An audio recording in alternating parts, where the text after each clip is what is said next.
So today we're going to talk about something called the vacuum protocol. It's a powerful idea, really. It's all about how you can take back control from the world around you, and yeah, as the title says, how you can learn to never feel that gut punch of shame again.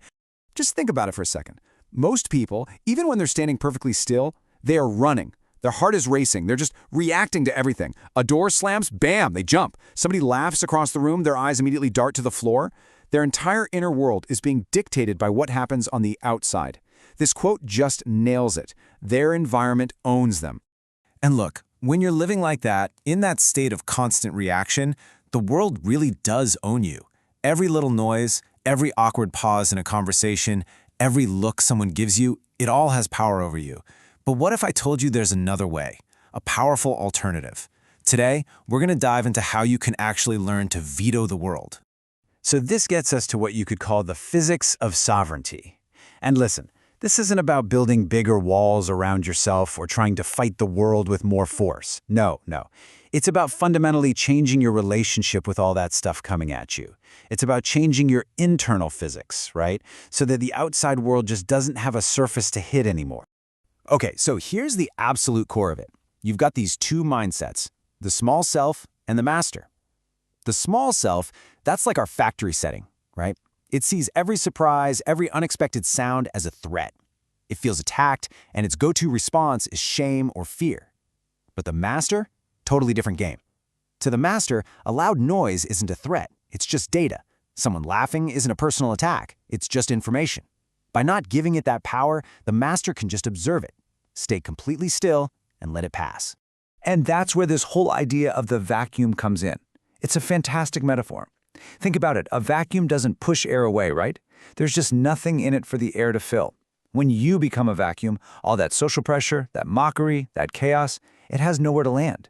It just passes right through you because there's nothing inside, no ego, no insecurity for it to actually hit. You don't take the hit because there's no you there to be hit. Okay, this all sounds great in theory, but how do we actually do it? Let's get practical. We're going to talk about coding 3 very specific vetoes right into your nervous system. Think of them like little programs, hard-coded responses that will override that old jumpy reactive programming you've been running. And here they are, the jolt, the cackle, and the void. Each one is designed to counteract a specific trigger that usually throws us off our game. The jolt is for sudden shocks. The cackle is for that feeling of social shame. And the void, that's for those super uncomfortable silences. All right, let's start with the big one, the most primal trigger of them all, a sudden, loud noise. You know what I'm talking about. A car backfiring, a stack of books hitting the floor, a door slamming shut. That universal animal instinct is to flinch, right? To jump out of your skin. This is the very first instinct we are going to veto. So instead of jumping, you execute the jolt. The instant you hear that sound, you lock your joints, freeze. Don't turn your head, just lock in place. And then you push a tiny, controlled stream of air out of your mouth. It's subtle. What you're doing here is incredible. You're sending a conscious, powerful message straight to your nervous system, basically hijacking the panic signal. And that message is crystal clear. I am the most stable thing in this room. Okay, on to trigger number 2. And this one can hurt way more than a loud noise.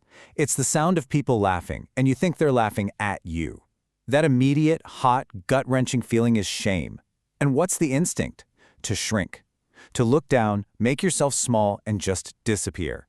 But we're going to veto that with something called the cackle. Instead of looking down, you do the opposite. You level your chin, meet the world head-on. Then, you start a slow, deliberate inhale through your nose. And here's the key. You focus everything you've got on the physical feeling of that cold air entering your nostrils. That cold sensation is your weapon. You use it to literally kill that hot, flushing feeling of shame. Because think about it. If you don't accept their disrespect, it just stays with them. It never even reaches you. And this is so important. The timing is key. Make it a slow 4-second inhale. This isn't just taking a breath. It's a measured, deliberate action. In a moment of pure social panic, taking 4 full seconds to do something so intentional, that is an incredible act of taking back control. And finally, trigger number 3. The dreaded awkward silence. You're in a conversation, the talking stops, and the pause just hangs there. It stretches on for just a second too long, and suddenly the social pressure is immense. There's this frantic urge inside you to just babble, right? To say anything to fill that space. This is where you deploy the void. First, you fight that urge to speak. You say nothing. Instead, you consciously drop your shoulders. Let all that tension go. Then you do the exact opposite of what your panicking brain wants. You exhale all the air from your lungs. I mean all of it, until they are completely empty. And then you just sit there, in that physical emptiness. You own the silence. And you hold that empty, still state for 4 seconds. Now, it's going to feel like an eternity, I promise you. But in that moment, you are the one controlling the room. The first person who breaks that silence, the one who nervously rushes in to fill the void that you created, they're the one who just conceded control. You own the space by being stiller than the space itself. Okay, so let's pull all this together. What does it all mean? These 3 vetoes, they're more than just clever social hacks. When you practice them over time, they become the building blocks for a whole new way of being. This is the training. This is how you become the vacuum. You have to remember, real strength isn't about screaming louder than everyone else or reacting faster. It's not about matching the world's chaos with your own chaos. When everything and everyone around you starts getting unhinged, you don't have to play along. You don't react. You just breathe, anchored in your own stillness. And really, this is the entire philosophy of the vacuum protocol in a nutshell.